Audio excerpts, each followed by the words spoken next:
Hello, welcome to Goji video. Today's episode is Rodan and Ghidorah. I gotta remember the firecock over here. He got his ass hit by Ghidorah and became his bitch, and kind of became the joke.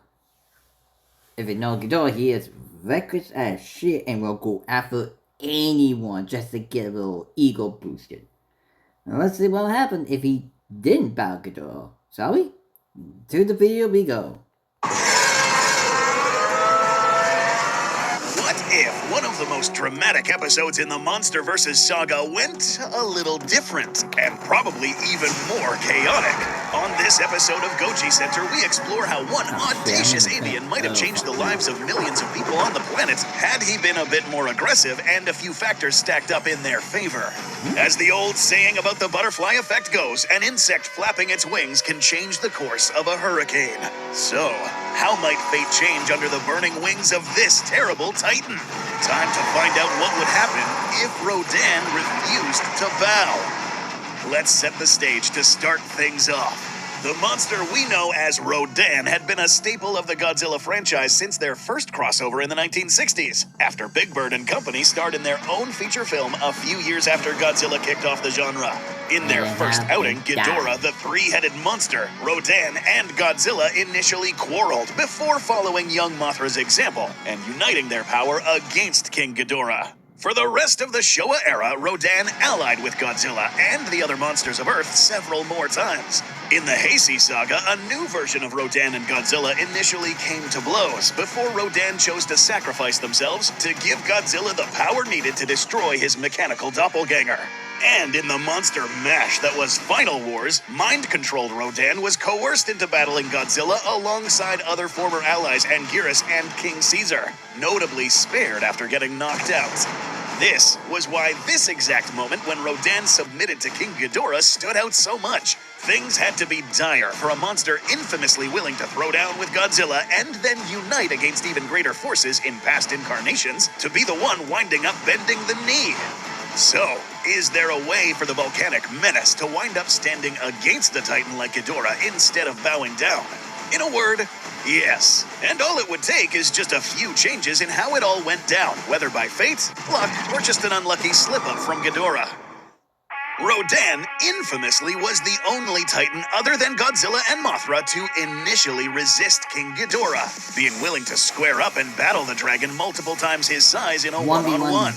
What exactly constitutes the ability for a titan species to be considered a potential alpha is a bit vague across the monsterverse.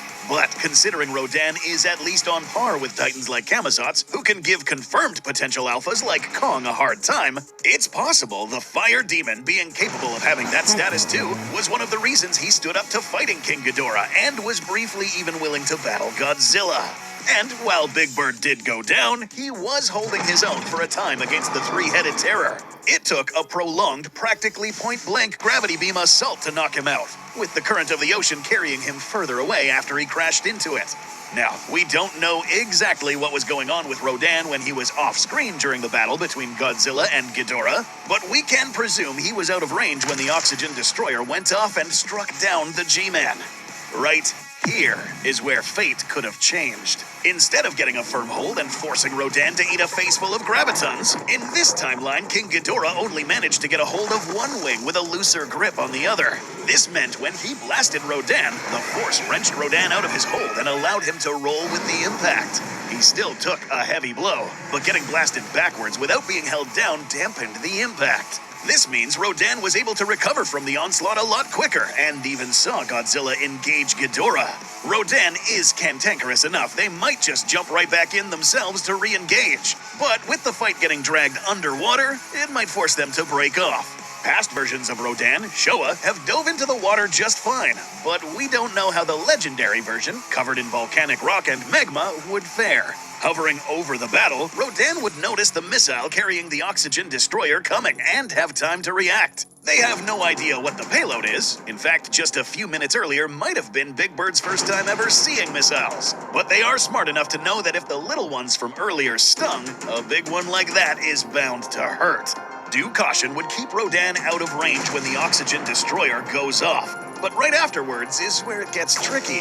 King Ghidorah was not in the best of states after bursting free from the surf. While they were immune to the oxygen destroyer, he had been running on a diminishing tank after 2 fights with Godzilla, flying around the planet, the aerial clash with Rodan, and hadn't had any time to recharge or reinvigorate his healing factor.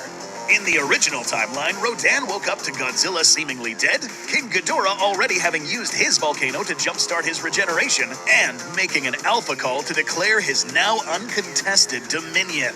Now we have a Rodan who is closer to fighting fresh, saw Ghidorah take heavy damage, and the one who is many is down ahead, riddled with wounds, and is the weakest he has been since waking up. Let's remember, this is the same Rodan who was willing to square up and challenge Godzilla. A Godzilla who had just nuked a whole city, while Rodan was sporting a perforated pectoral courtesy of a mad matriarch moth monster. If he has the gumption to do that, he has the guts to do this. In a fair fight, Rodan wouldn't stand a chance, but this wouldn't be a fair fight. Ghidorah, still trying to recover from nearly getting ripped apart by Godzilla, would get ambushed mid-air and be sent crashing down onto the island. Already faster and more maneuverable in the air compared to the alien dragon, if Rodan can keep Ghidorah grounded, he has a decisive advantage. Repeated dive bombs, drop kicks, and focusing on attacking Ghidorah's back or remaining 2 heads could cause some gnarly damage. So is this the timeline where the fire demon overcomes King Ghidorah and crowns himself as the new Alpha Titan? Rodan, we love you on this channel, but that ain't happening unless you decide to bust out a new evolved form, too. Short of some speculative miracle work dunking King Ghidorah into the volcano and hoping it hurts him, Rodan wouldn't do much other than wound and stall the 2-headed false king. Eventually, King Ghidorah is going to land another hit with his gravity beams, and that could prove trouble enough. Rodan would cut his losses and fall back, with Ghidorah too injured and slow to chase him down. Monster Zero would still proclaim themselves the new Alpha Titan, only after being delayed by some minutes fending off Rodan. But these few minutes might yet prove critical, because while a majority of the Titans fell in line with the False King, several of them opposed the new order. Kong wouldn't be much of a factor on his island, but an Alpha-adjacent Titan would have metamorphosed by the time Ghidorah announced his Alpha call.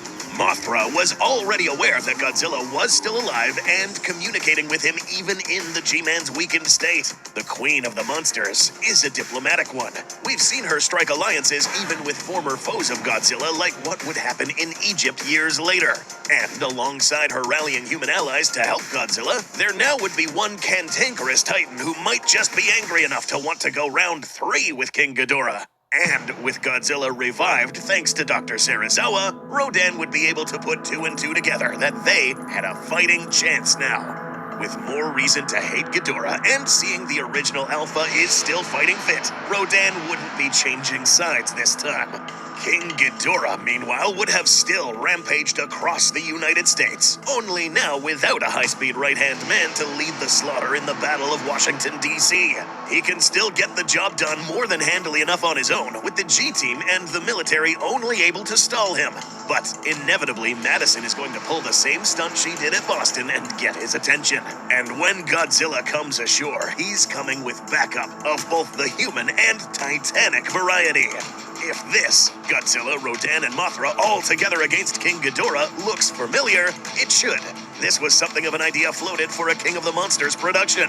If a final battle like this happened, Ghidorah would be at a serious disadvantage. He was already getting pressed with just Godzilla and Mothra briefly tag-teaming him.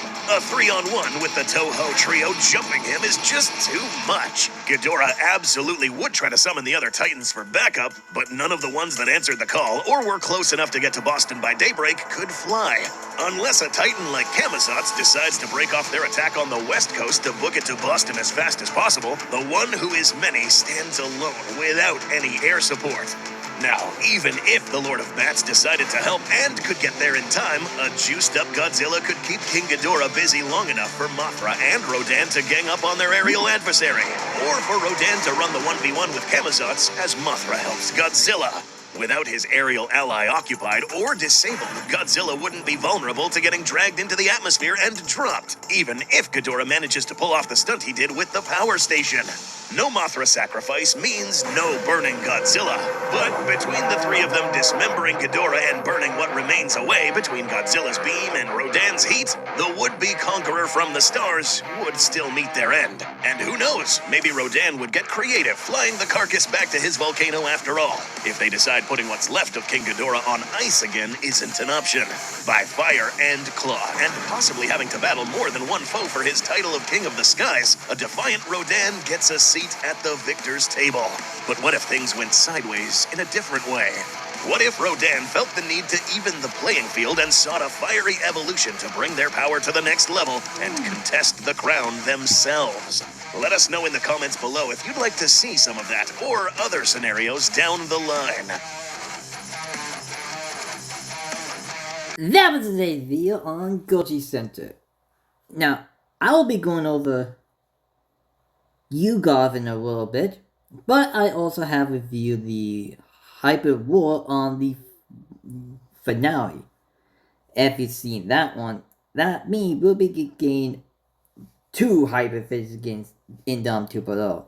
And there's been hints of its actual name not being Indominus 2.0 because they sold bits of his actual full name, but it's been censored. We'll probably see that in the video line. All of that, I'll see you guys next time. Bye-bye!